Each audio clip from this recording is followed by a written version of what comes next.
할렐루야.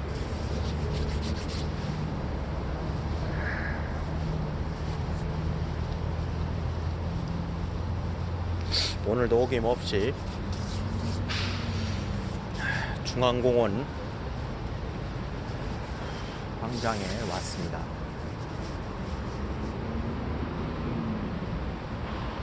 달이 어제보다 더 커졌네.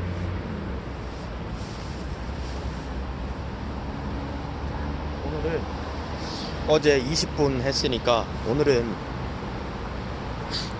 25분으로 한번 해보죠.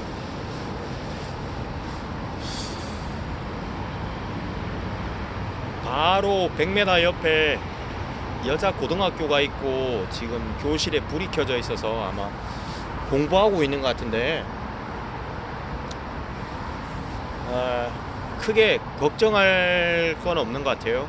왜냐하면 소리가 뻗어서 저기까지 갈 정도가 되면 거의 오페라 가수 정도는 돼야 소리가 뻗어서 학생들의 귀에까지 들릴까 말까 할 것 같아요.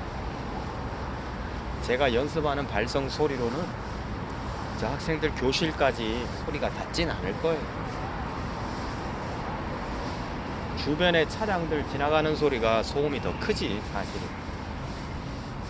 제 생각은 그런데 또 여기 운동하시는 분들이 또 생각하기에는 또 다를 수도 있긴 하겠다. 아무튼 봅시다.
동일한 소리의 포지션에서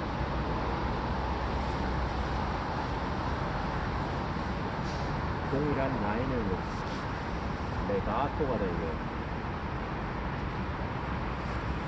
후드가 고정된 상태, 일정한 위치를 유지한 상태로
여기에서 호흡이 빠지는 느낌.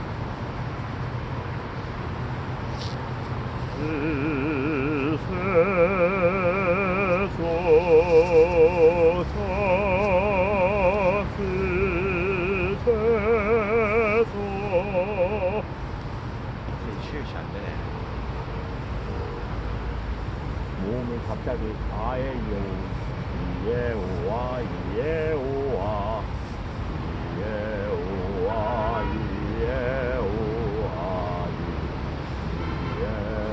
이에오와 이에오와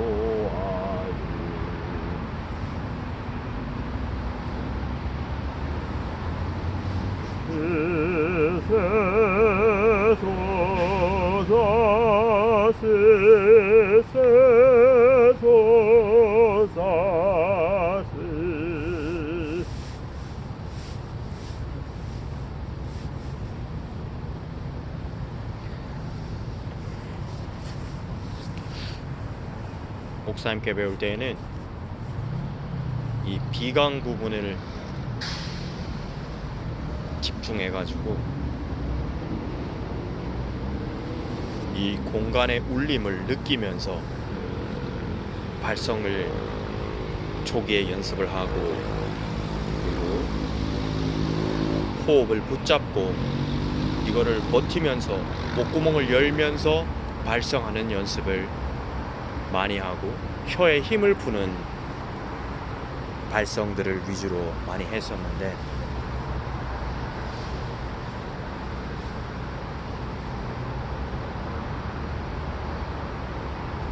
지금 이제 목사님께 레슨을 안 받은 시간이 벌써 5년도도 되는 것 같아요. 다행히 새로 이제 다니고 있는 교회에서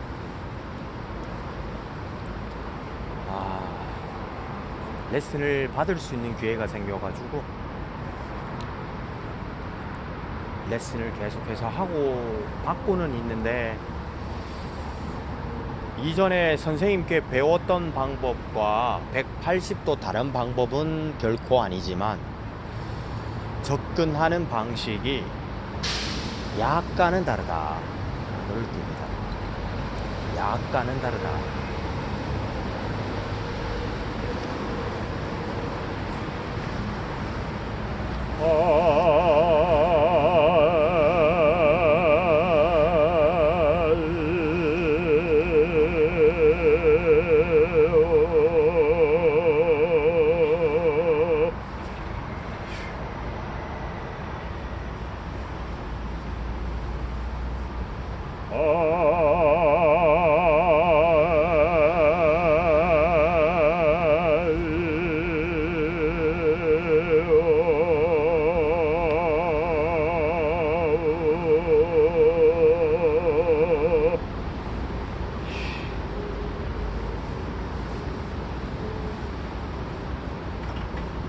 하루 10시간을 서서 이제 회사에서 일을 마치고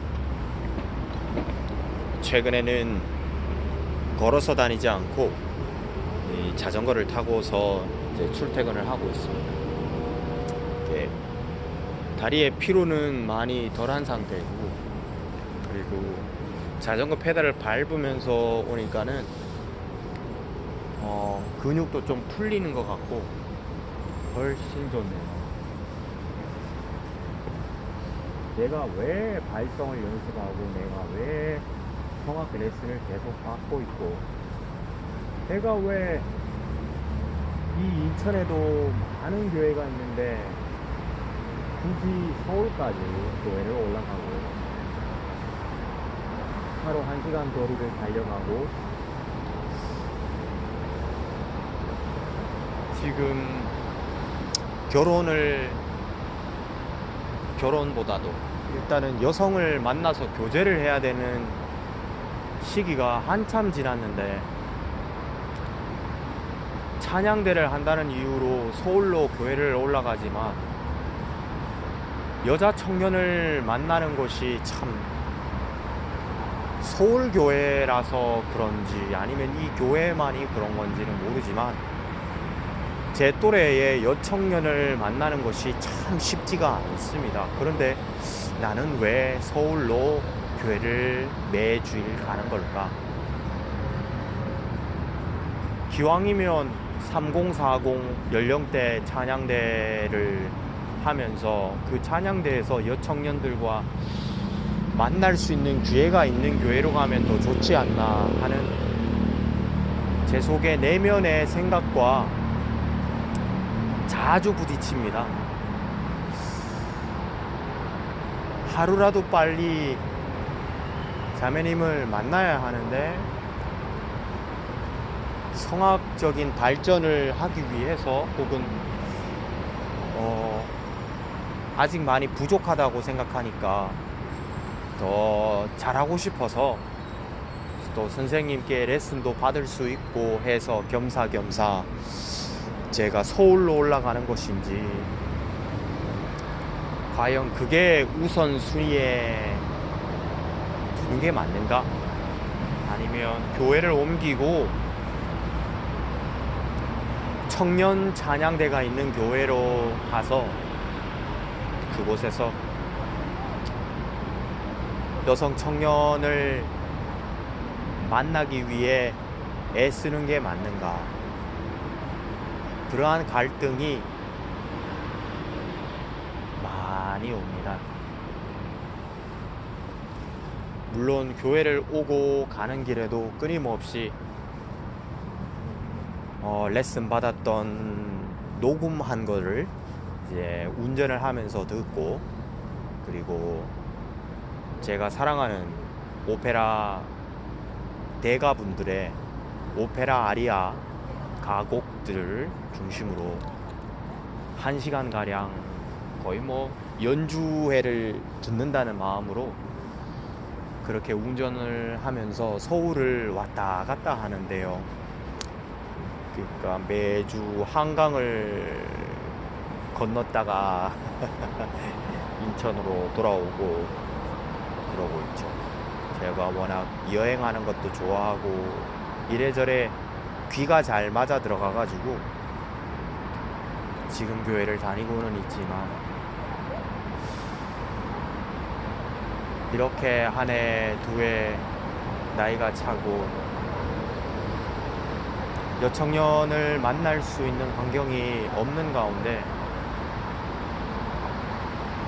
제가 찬양을 더 잘하고 성악적인 발성의 향상을 이룬들 그게 과연 행복한 걸까? 아닌 것 같아요. 그건 아닌 것 같아요. 그거는 불행한 것 같아요. 제 어머니도 이제 연세가 있으시고 언제까지 이렇게 혼자서, 어머니는 집 앞에 있는 인천 순복음교회를 나가시고 아들은 서울 광화문에 있는 교회를 나가고 어머니와 같이 예배 드리는 것은커녕 혼자서 또 먼 길을 가니, 십수년 전에도 경상도 칠곡에서 배낭 하나 들고 서울로 올라왔는데, 그때와 지금이 뭐가 다른가 하는 그런 생각도 들고, 오늘은 발성이 아니라 고민을 생각해보는 시간을 가지게 되네요.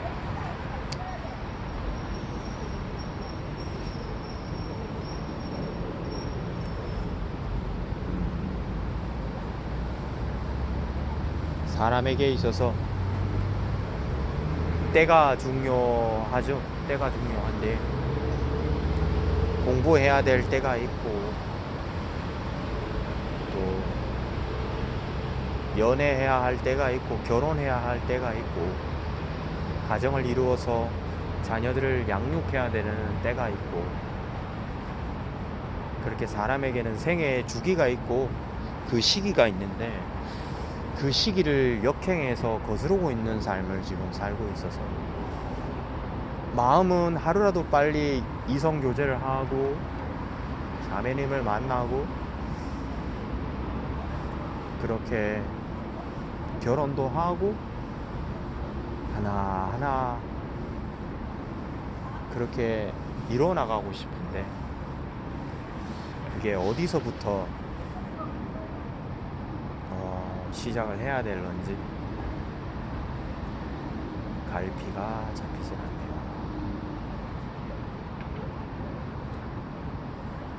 않네요. 이게 이러한 생각들이 이제 기도 제목인 거죠. 기도 제목이지.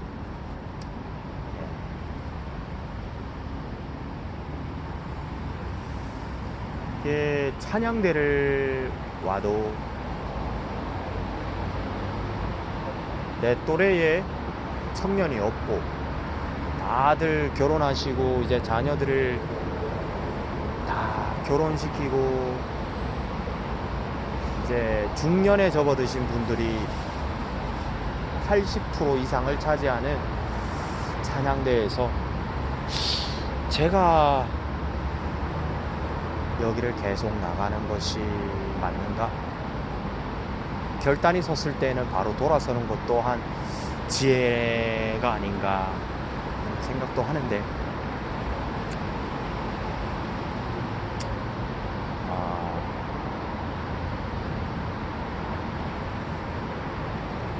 정말 발성에 있어서도 하나님의 도움이 필요하지만, 지금 이 순간의 저의 삶의 생애 주기에도 하나님의 도움이 필요합니다.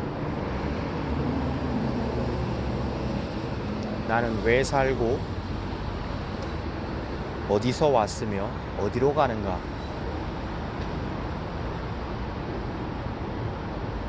명절에도 아버지 산소를 들렀다가 왔는데, 그렇게 아버지 술 좋아하시고 가정은 뒷전으로 밀어두고 바깥 활동을 그렇게나 하시더니, 가실 때는 또 참 짧은 시간을 누워 계시다가 그렇게 간암으로 떠나가시니, 그 시간이 또 벌써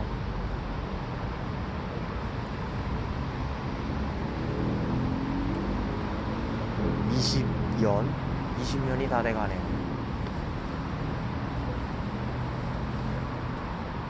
도대체 무엇을 위해서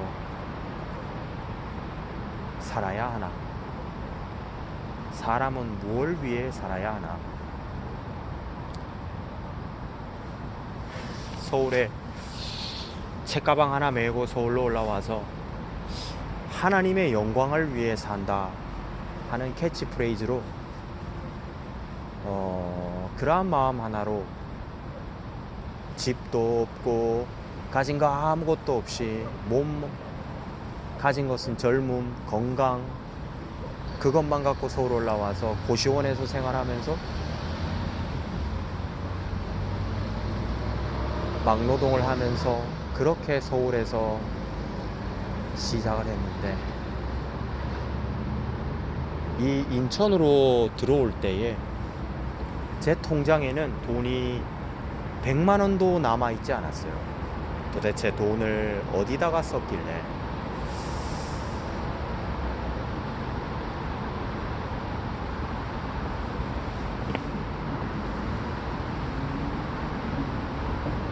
하나님이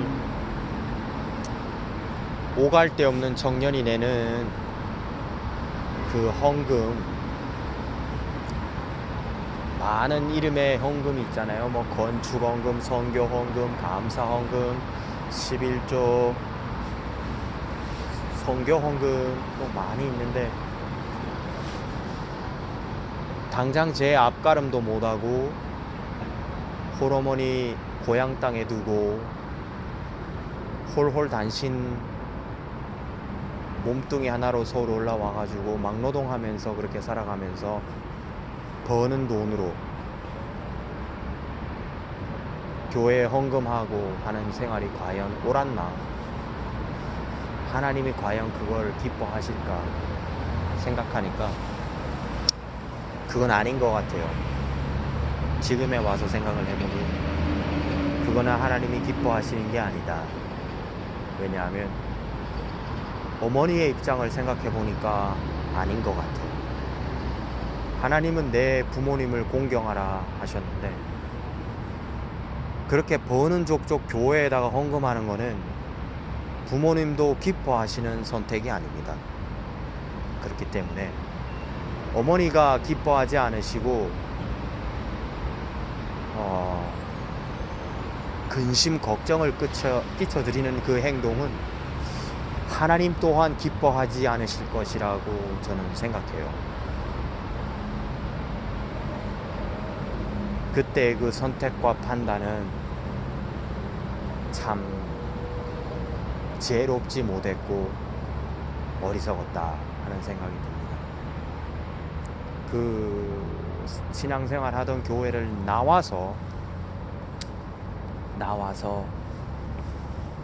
광명 땅에서 어디 갈 곳이 없으니 이제 배회하던 중에 들렀던 교회가 마침 토요일이었는데 찬양대 세미나를 하길래 그 교회를 들어가 봤죠. 그래서 그 찬양대 세미나를 듣고 바로 다음 날이 주일인데, 그날부터 해서 광명시에 있는 개봉중앙교회를 다니기 시작을 했고, 그렇게 또 한 몇 년을 다닌 것 같아요. 이게 아무리 혼자서 찬송가를 부르고 찬양을 들어도 발성에 풀리지 않는 숙제를 가지고 혼자서 씨름하는 시간들을 주일 이제 오후 예배 다 끝나고 찬양대 연습실에 혼자 남아서 그렇게 매주마다 1시간씩 그렇게 찬양 부르면서 제가 불렀던 거를 녹음해가지고 또 듣고 그런 시간을 보냈던 것 같아요. 그런데 발전이 없어요. 항상 똑같아요. 그러던 중에 이제 서민택 목사님을 소개받고 그렇게 목사님께 일주일에 한 번씩 수요일마다 목사님의 교회를 방문해서 저녁 시간에 목사님과 함께 저녁 식사를 하고 올라와서 교회 찬양대 연습실에 있는 피아노에 목사님이 앉으시고, 목사님이 중도 실명을 하셔서 시각 장애인이 되셨는데, 그럼에도 불구하고 무언가 목사님의 마음속에 어떤 마음을 가지고 계셨는지 알 수 없지만 레슨비도 받지 않으시고 그렇게 한 20분 30여 분 레슨을 해주셨죠. 그렇게 일주일에 한 번씩 들으면서 더 이제 성악에 대한 열정이 더 무르익었죠. 그리고 소리도 조금씩 좋아졌고, 뭔가 성량이 좋아졌다라기보다는 비강 공명을 쓰는 법을 되게 많이 지도해 주셨고, 그래서 이 비강을 쓰는 발성, 그리고 아랫배를 지탱하면서 이 아랫등, 옆구리, 엉덩이, 하체를 지지하면서 내는 소리, 목구멍을 열고, 그래서 되게 우리 창을 하듯이 그렇게 찬양을 했던 것 같아요. 창을 하듯이. 근데 그때도 여전히 좋지 못한 습관은 해결되지 못해가지고 목을 잡는 습관을 해결하지 못했어요. 그렇게 하다가 교회에서 이제 장로교 통합 측 교회였는데, 장로교 통합 측이 유일하게 우리나라에 있는 교단 중에서 세습을 아직까지 하지 않은 교단이었는데, 교회의 그 교단의 위원으로 계신 장로님이 그 명성교회 목회 세습에 찬성표를 던진 거를 교회에 이제 전해지게 되면서 교회 상당수의 청장년들이 교회를 이탈했습니다. 저도 그 시기에 교회를 나왔어요. 그래서 매일 하듯이 유튜브로 찬양을 듣던 중에 종교교회를 알게 되었고, 지금의 종교교회로 가보자 해서 그게 또 계기가 되고 하다 보니 한 벌써 4년, 5년, 코로나 2년을 빼고 한 3년 정도 다니고 있는 것 같습니다. 아이고, 연습을 해야 되는데 연습은 또 다음 영상에 또 올려보고, 하나님의 오묘한 조화가, 섭리가 있지요. 나는 알지 못하지만. 그래서 교회가 되게 좋아요. 교회가 참, 저는 처음 봤어요. 파이프 오르간이 그렇게나 아름다운 악기라는 거를 처음 봤고, 찬양대에 앙상블이 있고, 특히나 악기 중에서 비올라라는 악기에 대해서 상당하게 마음에 너무나 큰 울림이 있는 악기라는 걸 알게 됐어요. 저도 성부가 바리톤인데, 그 비올라라는 악기가 남성 파트의 바리톤의 음색을 많이 닮았다 하는 그런 생각을 했어요. 나는 굳이 나의 태생이 테너가 아니기 때문에 바리톤으로서 가볍게 발성하면 된다, 이런 마음으로 매주 교회 가서 레슨을 받고 있습니다. 자, 이만 줄이죠.